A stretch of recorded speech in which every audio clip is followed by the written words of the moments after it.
अगर परवेज इलाही साहब कहते हैं कि हमने फॉर एग्जांपल पीटीआई को वोट देना है, लेकिन हमें मालूम है इस वक्त पोजीशन ये है कि चौधरी शुजात हुसैन साहब जो है उनकी इंक्लिनेशन नून लीग की तरफ है, तो ये तो कानूनी एक प्रॉब्लम चौधरी परवेज इलाही साहब this is something which calf league के जो ज़ोमा हैं, उनके जो लीडरान हैं, चौधरी बरादरान हैं, उनको फैसला करना घर बैठ के ना। हाँ, लेकिन व्हाट्सएप ग्रुप में तय कर ले, ट्विटर पे ना लड़ाइयां करें जो हम देख रहे हैं। लिहाजा वो बड़ा कलीदी जो किरदार होगा। और चौधरी साहब से अच्छा, चौधरी साहब कल उन्होंने बयान नहीं जारी किया। नहीं सर, वो बयान तो जारी कर दिया, लेकिन आपको पता है कि मेरे पास जो इतलात कुछ इस तरह की हैं कि कुछ बयानात जो हैं वो ट्विटर पे चौधरी शुजात साहब की मर्जी के बगैर भी कुछ इशू हो रहे हैं। लेकिन जाहिर है जब एक प्रोसेस होगा, नया इलेक्शन अनाउंस हो जाता है, तो उसके ऊपर पार्टी सदर की तरफ से एक फॉर्मल जो है डायरेक्शन तो जाएगी।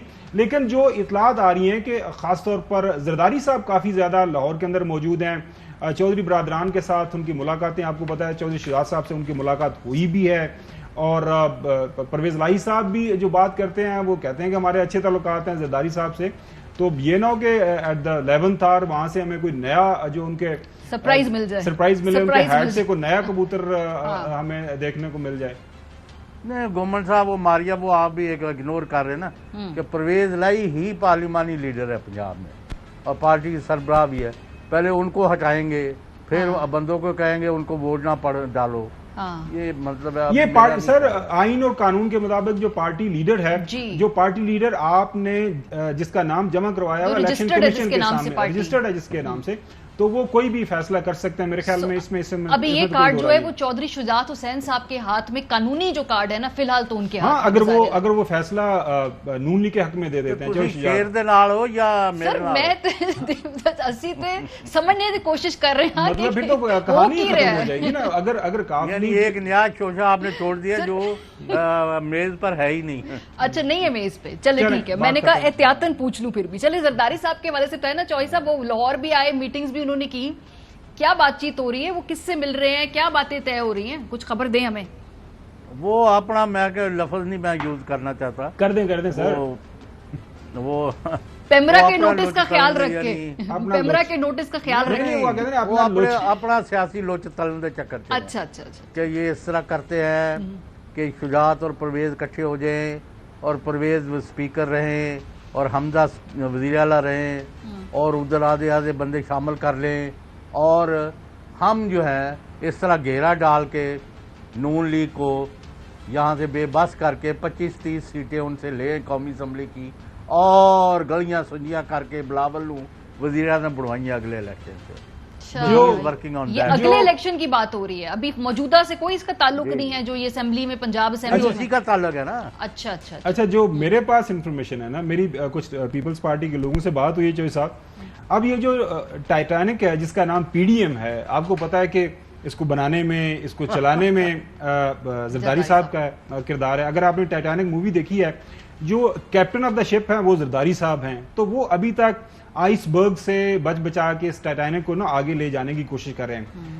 नजर आ रहा है कि आइसबर्ग्स जो हैं समंदर में से इमर्ज हो रहे हैं, बचा रहे हैं। वजह यह है कि हर छोटी पार्टी के साथ जो जमानती कौन है जरदारी साहब, जो भी इत्तेहाद हुआ है पीडीएम के अंदर 13 पार्टीज हैं, हर पार्टी को मनाने में और साथ रखने में जरदारी साहब का किरदार है। जो हमारे दोस्त हैं, जो पावर्स दैट बी हैं, मुक़तदरा हल्के हैं, उनकी तरफ से भी जो है जो मैसेजिंग हो रही है वो सारी की सारी जरदारी साहब कर रहे हैं। तो जरदारी साहब के जो नातवा कंधों पे तो मैं नहीं कहूँगा, उनके मजबूत कंधों के ऊपर माशाल्लाह वो पीएचडी हैं पॉलिटिक्स के अंदर, वो जावेद खाशमी साहब ने उनके हवाले से ये एक बयान दिया हुआ है। लिहाजा ये सारे की सारी जिम्मेदारी मौजूदा हुकूमत को कायम रखने वाली इस वक्त जो है जरदारी साहब के सर है। जाहिर है वो चाह रहे हैं कि ये इत्तेहाद चले, वो चाह रहे हैं कि पंजाब में उनकी पार्टी को बहाल हो, वो चाह रहे हैं कि जो खान साहब बैकग्राउंड में रहे, सारे मामला देखें।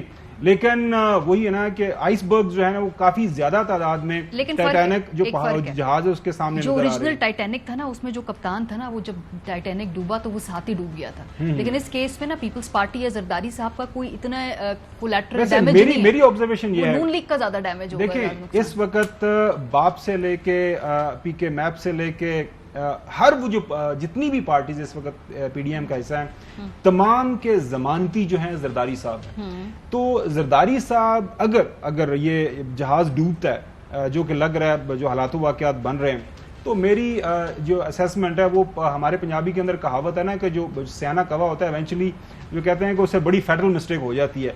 तो अगर ये डूबता है तो फिर जरदारी साहब और पाकिस्तान पीपल्स पार्टी को सियासी तौर पर बहुत बड़ा नुकसान होगा। मुझे मेरी थोड़ी राय लेकिन अगर ये कामयाब होते हैं, पीडीएम को वो इस जहाज को जो है अक्रॉस अटलांटिक ले जाते हैं और 2023 अगस्त तक असेंबली टाइम पूरा करती है, तो फिर मेरे ख्याल में जरदारी साहब का कोई मुझे मुकाबला लगता है Peoples Party has nothing to lose. इसमें पीएमएलएन का सबसे ज्यादा कैपिटल, सोशल जो पॉलिटिकल कैपिटल है उसका भी नुकसान होगा।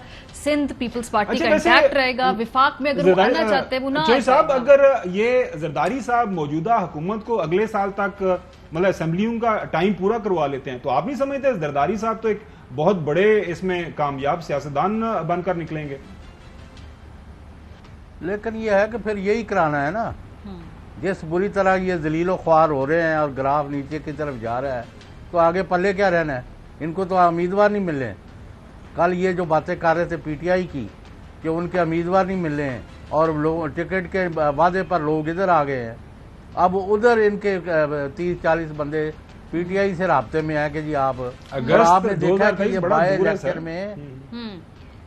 इलेक्शन में आपने उसको उस दिन इग्नोर कर दी, बात रह गई थी, पता नहीं कोई टाइम नहीं था कि पीटीआई की एक एक सीट पर 15-15, 25-25 कैंडिडेट थे। तो नून लीग से भी पूछ लें कि उनके कितने थे। तो ये बड़ी गंभीर सूरत हाल है और खराब से खराबतर होती जा रही है। सही। इंतजामिया और पुलिस को इस्तेमाल करके अब काम नहीं चलना। सही। अच्छा, थोड़ा सा आगे बढ़ते हैं। कल का जो मुतवक्का फैसला है हमजा साहब के इलेक्शन का, उस पर पाकिस्तान तहरीक इंसाफ की क्या उम्मीदें? आज शाह महमूद कुरैशी साहब ने इस हवाले से बात की। उनको लगता है कि जो हमजा साहब का इलेक्शन है वो कलअदम करार दिया जाएगा, ये उनका पॉलिटिकल गैस है। जरा सुनिए। कल फैसला मुतवक्के है, उससे ये उन्वान दिखाई दे रहा है कि हमजा शहबाज शरीफ का जो चीफ मिनिस्टर का इलेक्शन था वो इनवैलिड करार हो सकता है। ऐन मुमकिन है लाहौर हाई कोर्ट रीपोल के लिए हुक्म दे दे। रीपोल के लिए तैयारियां पीटीआई की वैसे चॉइस है, वहां सियासी स्ट्रैटेजी है क्या इस वक्त? क्योंकि बाई इलेक्शन भी है, फिर ये भी मैनेज करना है जो भी ऐवान के अंदर क्या उनका कौन लीड कर रहा है, कौन बना रहा है उनकी पॉलिटिकल स्ट्रैटेजी वहां पे, वो है क्या बज़ाहिर अभी नजर क्या आ रहा है आपको? नहीं तो वो परवेज लाई, महमूद रशीद, डॉक्टर यासमीन राशिद, ये अच्छे खासे उनके सब्तैन खां और बड़े समझदार लोग हैं दोनों तरफ से। लेकिन उनका नून का इन्हिसार जो है जोड़ तोड़ और इंतज़ामिया पर है। पीटीआई जो है अपनी पॉलिटिकल पावर जो है, पॉपुलैरिटी जो है, जो आसमान तो को छू रही है, उसकी बुनियाद पर समझते हैं कि हमें अब लोगों की मिन्नत समाज करने की जरूरत नहीं है। सही। अगर नहीं आज उन्होंने कहते खसमानो खाओ अगर तुम आज अगर छोड़ भी जाते हो हमें, हमारी तो गवर्नमेंट चलेगी 10 अप्रैल की रात, हमने तो वापस आना एक आंधी और तूफान बन के अवामी ताकत से। जो चला जाएगा अपना ही मुंह काला करेगा, हमारा क्या बिगाड़ है। अच्छा, वैसे अगर कि ये एटीट्यूड नहीं है जी मारिया, जो स्टोरी लाहौर के अंदर है नून लीग के लिए काफ़ी ज़्यादा मसाइल है। एक बड़ा मसला जो वहाँ पे पैदा हुआ है वो ये कि आपको पता है कि नून लीग के अंदर इस वक्त मरियम साहिबा क्राउड पुलर है, वो जहाँ जाती हैं अच्छा जलसे करती हैं। अब जो लोटों के खिलाफ उनका एक बयानिया है, आपको याद होगा उन्होंने मुख्तलिफ तकारीर के अंदर जो लोटों के इस्तेमाल के ऊपर बात की हुई है। पहले फिर उसके बाद मैं आपको बताता हूँ फिर असल पे हो क्या रहा है नून लीग के अंदर। चलिए पहले हम सुनवा देते हैं कि जो मरियम का लोटों के मुतालिक बयानिया था, ये गिलगित बल्तिस्तान का इलेक्शन था, मुझे याद है मैं गई हुई थी वहां कवर करने, तो यहाँ वो बड़ी तकारीर करती थी उस जमाने में लोटों के खिलाफ। वो क्या कहती थी जरा देखिए। लोटों को वोट नहीं देना तो क्या बेवफा इंसान की लोटे की जगह बाथरूम में है या पाकिस्तान के और गिलगित बल्तिस्तान के पोलिंग स्टेशंस पे? एक काम नहीं करना, लोटों को वोट नहीं देना, क्योंकि लोटों की जगह आपके गुसल खानों में है, आपके पोलिंग स्टेशंस में नहीं है। कोई लोटा मुश्किल वक्त में जमात का साथ छोड़ के चले जाने वाला बेवफा उसकी जगह बाथरूम में है, लोटों की जगह गुसल खानों में है, लोटों की जगह आपके वोटों के डब्बों में नहीं है। जी, तो ये लग रहा है जैसे 2020 की कैंपेन अब 2022 में इसके उल्टी तकरीर करनी पड़े नहीं, इशू ये है कि ये जो ज़िमनी इंतखाबात हैं ये वन टाइम अरेंजमेंट है। यहाँ पे एक अरेंजमेंट के तहत जो मुनहरफीन जो हैं अरकान, उनको ये टिकट दे रही है नून लीग, और ये सिर्फ वन टाइम है। ये नहीं कि इनको 2023 के अंदर या आइंदा इंतखाबात जब भी होंगे तब इनको नून लीग टिकट देगी। लिहाजा नून लीग के अंदर जो मरियम के करीब लोग हैं और वो ये मशवरा दे रहे हैं मरियम साहिबा को कि अगर आप ये कैंपेन करेंगी तो आपका जो प्रोफाइल है पार्टी के अंदर, आपका जो बयानिया है वोट को इज्जत दो, लूटों को रिजेक्ट करो, तो वो बड़ा बुरी तरह मुतासर होगा।